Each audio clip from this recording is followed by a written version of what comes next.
வணக்கம் விவசாய சொந்தங்களே. டுடே விவசாய சேனல். இது பார்த்திங்கன்னா கபிக்கு களைக்கொல்லி மருந்து தாங்க. விவசாயத்தில் களைக்கொல்லி பயன்படுத்தக்கூடாது தான். இருந்தாலும் பார்த்திங்கன்னா வேலையாட்கள் பற்றாக்குறை, அப்படியே ஆட்களை கூட்டு நம்ம வேலை பார்த்தாலும் செலவு ரொம்பையும் அதிகமாகுது. அதனால் விவசாயிகள் கொஞ்சம் களைக்கொல்லி அடிக்கிற ஒரு சூழ்நிலை ஏற்படுது. இந்த கபிக்கு மருந்து பார்த்திங்கன்னா பேராக்வாய்ட் 25% இருக்குது. நான் ஒரு விவசாயிகிட்ட கேட்டேன். அதாவது அவர் ரெக்கமெண்ட் பண்ண தான் இந்த மருந்து. அதாவது கொஞ்சம் விலை கம்மியாகவும் கொஞ்சம் நல்ல ரிசல்ட் இருக்கிற மாதிரி மருந்து அப்படின்னு இந்த மருந்து சொன்னார்.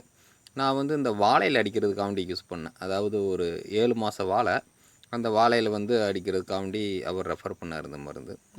நான் அடிச்சுட்டேன், நல்ல ரிசல்ட் தான் இருக்குது. அதாவது பார்த்திங்கன்னா விஷக்கொலை எதுவுமே இந்த மருந்தில் அடி இது பட்டு போகிறதில்ல.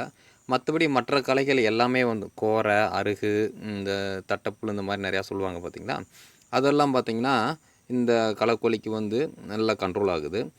இன்றைக்கி நம்ம மருந்து அடித்தோம்னா நாளைக்கு ஒரு நாள் விட்டுட்டு மறுநாள் பார்க்குறப்ப ஒரு நல்ல ரிசல்ட் இருக்குது.